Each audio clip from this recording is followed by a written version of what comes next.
Okay, hi. So, ngayon pag-usapan natin tong nasa screen natin ngayon. So, nakita ko to sa Facebook and then nakuha niya uli yung attention ko. So, let's start. So, sabi niya sa post na ito, walang aral na si Kristo ay Diyos. So, pinoint out niya pa yung verse na 1 chapter 17 verses 1 to 3 and then kasunod na sinabi niya, ang katotohanan na ito ay kayang wasakin ang kasinungalingan tulad ng Trinidad. So, hindi ko na ipapakita kung sino yung nag-post nito for privacy purposes. So, let's start. Pakita ko muna yung buong verse. So, here's the verse. Post ulit.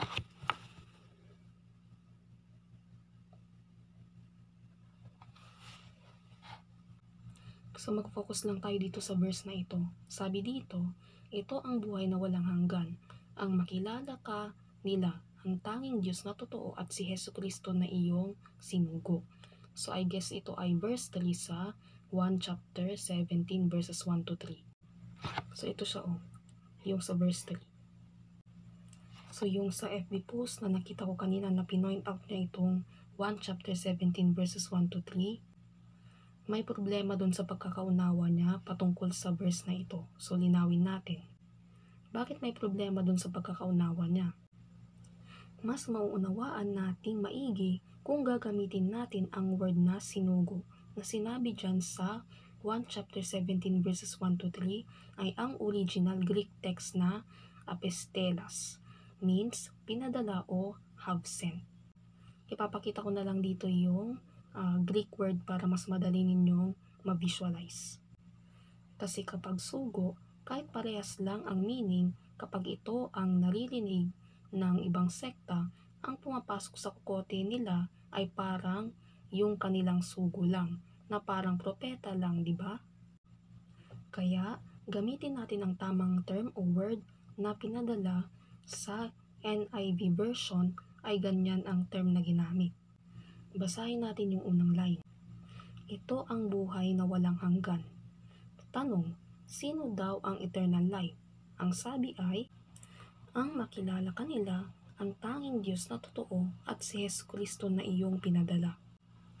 Pinapalabas ng mga heretikong taga-ibang sekta na ang Ama lang daw ang totoo. Pero, kitang-kita na ang sabi sa talata ay, ang makilala ang Diyos Ama na totoo at si Jesucristo. Merong at ang sabi ay, at si Jesucristo na sinugo mo. Kasama po si Jesus. Hindi lang Ama ang pinakilala ni Jesus, pati ang sarili niya, bilang anak ng Diyos na pumarito sa lupa na nasa laman, kaya sinama niya sarili niya na may word na at. Kaya dun sa FB post na pinakita ko kanina, may mali sa interpretation niya. Ika niya, ang Ama lang daw ang totoo at ang eternal life.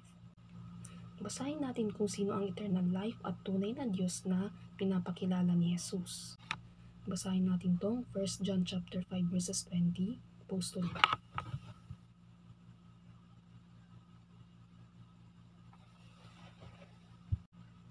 Diba? Tumbok na hindi lang ang Ama ang pinapakilala ni Jesus na eternal life, kundi siya din mismo. Siya din na totoo, ang tunay na Diyos at buhay na walang hanggan, na nagpatunay sa sinabi ni Jesus na, basahin natin ang John chapter 10 verses 30, ang sabi doon, ako at ang Ama ay iisa. Ganon din sa verse na ito, John chapter 14 verses 8 to 9, post ulit.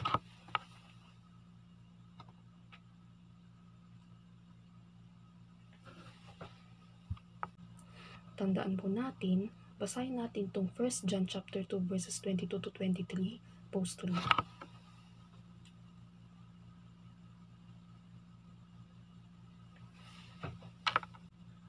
Kaya, yung mga sekta na ang Ama lang ang pinapakilala na Diyos at tumatanggi sa anak, sila ay tumatanggi na din sa Ama.